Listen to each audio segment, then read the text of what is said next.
2024 cinema അവാർഡുകൾ പ്രഖ്യാപിക്കാൻ ഒരുങ്ങുമ്പോൾ ഇപ്പോൾ ഇത് ആദ്യത്തെ സിനിമാ അവാർഡ് പ്രഖ്യാപിച്ചിരിക്കുകയാണ്. 69ാമത് ഫിലിം ഫെയർ അവാർഡാണ് പ്രഖ്യാപിച്ചിരിക്കുന്നത്. സൗത്ത് പോളിൽ നിന്നും ഏറ്റവും മികച്ച മലയാളത്തിലെ മികച്ച നടനെ മമ്മൂക്ക തിരഞ്ഞെടുക്കപ്പെട്ടിരിക്കുകയാണ്. ലിജോ ജോസ് പെല്ലിശ്ശേരി സംവിധാനം ചെയ്ത് മമ്മൂട്ടി കമ്പനി നിർമ്മിച്ചിരിക്കുന്ന നൻപകൽ നേരത്ത് മയക്കം എന്ന സിനിമയിലെ പ്രകടനമാണ് മമ്മൂക്കയെ മികച്ച നടനായി തിരഞ്ഞെടുക്കപ്പെട്ടത്. ഫിലിം ഫെയർ അവാർഡിൽ മമ്മൂക്ക അവാർഡ് ഏറ്റുവാങ്ങിയത് തമിഴ് സൂപ്പർ താരം വിക്രമിലൂടെയാണ്. ഈ ഒരു ഫിലിം ഫെയർ അവാർഡ് മമ്മൂക്ക ഏറ്റുവാങ്ങുമ്പോൾ അദ്ദേഹത്തിൻ്റെ വാക്കുകൾ ഇടരുന്നത് നമ്മൾ കണ്ടിരുന്നു. അവാർഡുകൾ കരസ്ഥമാക്കുക ഒരു നടനെ സംബന്ധിച്ച് വളരെ സന്തോഷമുള്ളൊരു കാര്യമാണ്. ഈ ഒരു ഫിലിം ഫെയർ അവാർഡ് 15ാം തവണയാണ് ഞാൻ സ്വന്തമാക്കുന്നത്. എന്നാൽ ഈ ഒരു നിമിഷം വളരെ സങ്കടത്തോടെയാണ് ഈ അവാർഡ് ഏറ്റുവാങ്ങുന്നത്. അതിന് കാരണം എൻ്റെ നാട്ടിൽ വളരെ വലിയൊരു ദുരന്തം സംഭവിച്ചിരിക്കുന്നു. നിങ്ങളത് നേരിട്ടും ടി വിയിലൂടെയും ഒക്കെ കണ്ടിട്ടുണ്ടാവാം.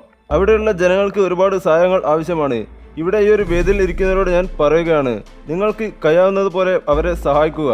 ഈ ചിത്രം സംവിധാനം ചെയ്ത ലിജോ ജോസ് പെല്ലിശ്ശേരിക്കും ചിത്രത്തിനായി പ്രവർത്തിച്ച എല്ലാ ടെക്നീഷ്യന്മാർക്കും നന്ദി അറിയിച്ചുകൊണ്ട് മമ്മൂക്ക വാക്കുകൾ അവസാനിപ്പിച്ചു. 15ാം തവണയാണ് അദ്ദേഹം ഫിലിം ഫെയർ അവാർഡ് സ്വന്തമാക്കിയിരിക്കുന്നത്.